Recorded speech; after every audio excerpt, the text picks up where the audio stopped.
asam urat, batu asam urat. Nah, itu biasanya dari makanan misalnya jeroan, ya. Atau kalau batu kalsium secara umum itu bisa terjadi kalau kita konsumsi garam atau natrium yang terlalu berlebihan. Nah, jadi emang pada pasien-pasien yang sudah pernah menderita batu, kalau bisa kita ambil batunya dan kemudian kita analisis, nanti akan ketahuan ini komposisinya apa. Nah, dari situ bisa kita kasih nasihat makanan apa yang harus dihindari, dikurangin, seperti itu.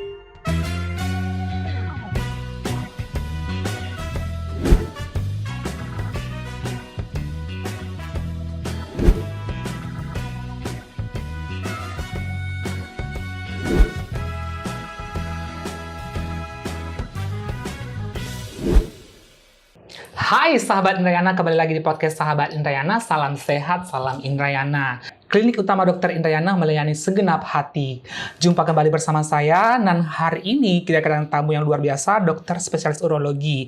Nah, kita akan bahas topik tentang batu kandung kemih. Kita sapa dulu dokter kita, yaitu Dr. Rati. Selamat pagi, Dr. Rati. Pagi. Bagaimana kabarnya, Dok? Baik, sehat. Luar biasa, sehat ya, dokter ya. Nah, sesuai dengan permintaan sahabat Indrayana di rumah, untuk topik klinik urologi ini kita bahas tentang permintaannya sesuai dengan sahabat Indrayana di rumah, yaitu batu kandung kemih, dokter. Nah, batu kandung kemih ini saya sendiri kurang familiar ya, dokter ya. Yang sering saya dengar batu empedu, mungkin batu yang lain ya, dokter ya. Nah, kalau batu kandung kemih sendiri ini apa sih, dokter? Boleh dijelaskan, dokter, untuk sahabat Indrayana di rumah? Oke, jadi batu kandung kemih ya. Kalau batu kandung kemih itu adalah batu yang adanya di kandung kemih ya. Kalau secara garis besar kan kita mengenal batu saluran kemih. Nah, batu saluran kemih itu yaitu batu yang terjadi di organ sepanjang saluran kemih, bisa di ginjal, ureter, kandung kemih. Nah, kalau di kandung kemih ini ya batunya ada di situ. Nah, dia ini ada dua macam.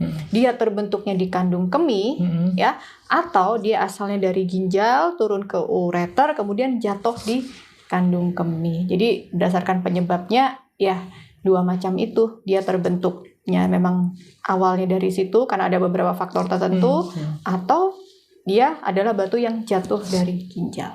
Oke, jadi memang ada jenisnya ya, dokter ya. Nah, kalau boleh tahu gejalanya sama atau seperti apa, dokter? Untuk batu kandung kemih, karena dia letaknya di kantong kemih, gejalanya lebih dominan di area kandung kemih ya. Biasanya ya ada gangguan kencing, kencingnya perih, kemudian dikit-dikit pengen kencing, kemudian kadang kencingnya juga bisa berdarah ya. Atau kalau batu yang dikandung kemih itu pada pria biasanya ya dia turun sampai di saluran kencing yang bawah, tahu-tahu mendadak nggak bisa kencing atau kencingnya tersumbat. Bisa seperti itu ya. Kalau untuk batu secara umum ya tergantung letaknya tadi. Kalau batu di ginjal ya nyeri pinggang ya, kolik bisa juga ya. Jadi tapi kebanyakan sih berkaitan dengan keluhan kencingnya. Oke, dokter.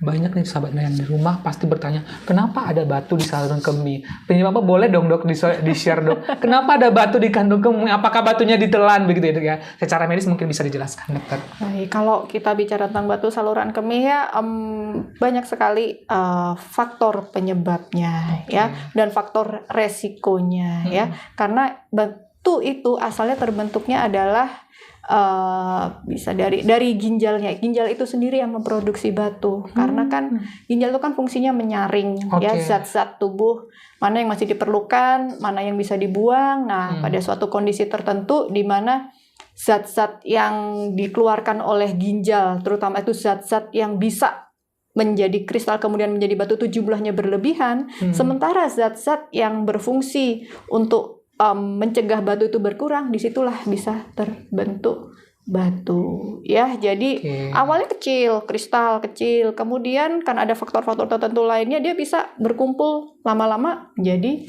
membesar ukurannya, dan kelanjutannya tergantung perjalanan batunya. Dia bisa tetap tinggal di ginjal, membesar, kemudian atau dia bisa turun ya. Atau kalau pada batu kantung kemih bisa juga dia terbentuknya di kantong kemih ya, karena ada faktor misalnya ke bawah aliran kencingnya nggak lancar. Biasanya pada pria usia lanjut dengan gangguan pembesaran prostat, kencingnya nggak lancar. Nah, itu juga biasanya disertai batu kandung kemih ya, karena aliran kencingnya nggak lancar, zat-zat terbentuknya batu dia lebih mudah mengendap di situ. Nah, terbentuklah batu di situ. Oke. Kemudian kalau faktor risiko lainnya biasanya ya jenis kelamin, pria lebih rentan terkena Lebih rentan batu. terkena Kemudian di area geografis di beberapa area tertentu banyak pasien dengan sakit batu, iklim, cuaca ya itu mempengaruhi. Kemudian faktor riwayat keluarga dan penyakit-penyakit bawaan yang menyertai ya. Kurang minum, nah Oke, itu salah habit nih, satu Dok, ya, juga. salah satu ya, Dok, ya. Iya, itu. Nah, kurang minum juga mempengaruhi tadi penyebab juga salah satu penyebab batu kandung kemih ini. Nah, jenis minum, Dok, mempengaruhi nggak seperti orang yang alkoholik, orang yang suka mengkonsumsi minum-minuman yang berwarna, mempengaruhi nggak berperan serta terhadap batu kandung kemih ini, Ya, Dokter? karena prosesnya kompleks, ya, jadi tidak ada satu makanan atau minuman tertentu yang kamu minum ini pasti timbul batu, enggak. Tapi bisa ada beberapa makanan atau minuman yang meningkatkan resiko terbentuknya batu, ya. Tergantung juga jenis batunya. Kalau kita tahu ada batu, batu tertentu dia karena batu oksalat misalnya, nah berarti makanannya asupannya oksalat, misalnya coklat, ya. Kemudian ada juga asam urat, batu asam urat. Nah, itu biasa dari makanan misalnya jeroan, ya. Atau kalau batu kalsium secara umum itu bisa terjadi kalau kita konsumsi garam atau natrium yang terlalu berlebihan. Oke. Nah, jadi emang pada pasien-pasien yang sudah pernah menderita batu, kalau bisa kita ambil batunya dan kemudian kita analisis, nanti akan ketahuan ini komposisinya apa. Oke. Nah, dari situ bisa kita kasih nasihat makanan apa yang harus dihindari, dikurangin, seperti itu. Oke, nah tadi bicara tentang penyebab dari si batu kandung kemih ini. Nah, pengobatannya bagaimana, Dokter? Oke, kalau pengobatan tentunya tergantung letaknya, ukurannya, dan kemudian memberikan gejala atau tidak. Ya, kalau batu ukurannya kecil, ya kalau di bawah 5 mili tidak memberikan keluhan, biasa kita tidak akan lakukan tindakan karena anggapannya dia bisa keluar dengan spontan sebatas tidak ada masalah dengan saluran kencingnya, ya. Tapi kalau batunya itu sudah berukurannya lebih besar lagi, kemudian memberikan keluhan, tentunya ada penanganannya. Penanganannya sekali lagi tadi tergantung ya, setiap pasien berbeda-beda ya, bisa dengan obat-obatan dulu, kemudian bisa juga dengan tindakan minimal invasif di urologi, kemudian bisa dengan tindakan endourologi, atau kalau pada kondisi tertentu juga bisa dengan pembedahan terbuka. Oke, menarik nih, Dok. Nah, yang saya tanyakan kembali lah mengenai penanganan ini ternyata banyak banget variasinya, Dokter, ya.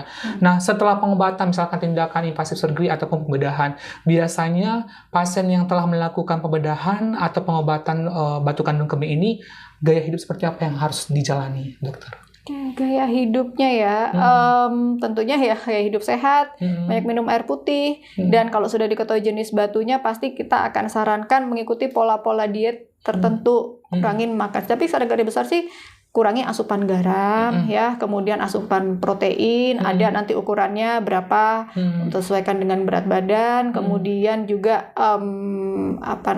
kurangin juga makanan yang tinggi oksalat, ya, tinggi purin untuk batu asam urat. Jadi lebih ke situ mencegah, dan tadi harus check up rutin karena yang namanya batu juga bisa kambuh. Oke. Betul. Nah, itu tentang pengobatan, Dokter, dan biaya dan gaya hidup yang disarankan dan dilaksanakan setelah melakukan pasca treatment dari batu kandung kemih ini, Dokter. Nah, yang paling sering ditanyakan adalah apa komplikasinya jika tidak ada penanganan, begitu, Dokter? Apakah akan berlanjut mengancam nyawa atau seperti apa, Dokter? Oke, kalau batu ya balik lagi tadi terletak di mana ya. Tapi yang namanya batu kalau dia ukurannya tertentu besar, dia tidak bisa keluar sendiri dalam tubuh, dia tidak akan bisa hancur atau hilang sendirinya. Ya, kalau dibiarkan ya batunya akan tetap ada. Dibiarkan lagi bagaimana? Bisa jadi sumber infeksi, ya, atau kalau misalnya batu itu di saluran di ginjal atau di ureter, dia bisa menyumbat, bisa menimbulkan pembengkakan ginjal, ya, bisa menurunkan fungsi ginjal. Jadi pasti ada dampak dan efek yang diberikan kalau batu itu tidak dilakukan tindakan. Oke, satu lagi nih, Dok, sebelum kita kepada pencegahan dan tips. Pemeriksaan diagnostik apa yang bisa dilakukan atau yang disarankan dokter untuk batu kandung kemih ini? Biasa ditanya, Dok, karena ini merupakan penyakit urologi ya, Dok, ya. Mungkin ada beberapa masyarakat kurang aware dan kurang paham mengenai hal ini. Kalau untuk diagnostiknya pasti kita lakukan pemeriksaan anamnesa, pemeriksaan fisik. Nah, kalau tambahannya yang diperlukan biasanya untuk radiologis ya, sederhana bisa kita lakukan USG, kemudian kalau diperlukan kita foto ronsen, atau kalau diperlukan lagi bisa sampai CT scan. Oke, begitu ya sahabat Indriana. Berikutnya adalah tips dan pencegahan supaya terhindar dari batu kandung kemih ala Dokter Ratih. Silakan dokter. Oke, biar tidak terkena batu kandung kemih ya tentunya cukupi asupan minum air putih. Ya, karena dengan asupan air putih yang cukup, ginjal punya kesempatan untuk membilas ya lebih banyak. Kalau misalnya ada kristal kecil-kecil, dia bisa ikut terbilas, jadi nggak sempat terbentuk membesar jadi batu. Ya, selama tidak ada kontraindikasi untuk banyak minum air putih, nggak apa-apa, banyak minum air putih. Kemudian makan yang seimbang, bukan berarti kita nggak boleh protein sama sekali, garam sama sekali, nggak, tetap harus seimbang dan diimbangin dengan zat gizi lainnya ya, pasti harus diimbangin dengan buah dan sayur-sayuran. Kemudian olahraga rutin, dan tentunya kalau punya gejala segera cek ke dokter terdekat. Ya, kalau sahabat Indriana mau cek tentang batu kandung kemih, silahkan datang di klinik utama Dokter Indriana bersama Dokter Ratih tentunya dokter ya. Nah, kesimpulan dok terkait dengan kandung kemih ini, batu kandung kemih ini dok, apa yang mungkin bisa di-aware dan garis merahi untuk sahabat Indriana di rumah?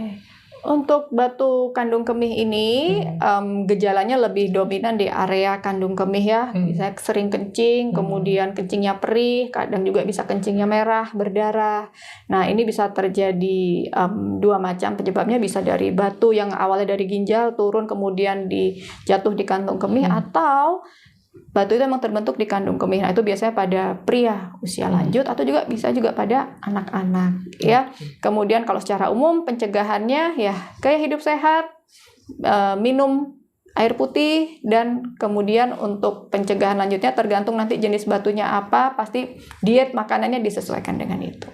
Oke, thank you dok atas tips dan juga kesimpulan mengenai topik kita tentang batu kandung kemih. Semoga bermanfaat untuk sahabat Indriana di rumah. Mungkin demikian podcast kita kali ini dokter. Terima kasih telah hadir di podcast kita. Semoga bermanfaat untuk sahabat Indriana di rumah. Sampai jumpa di podcast berikutnya. Dadah.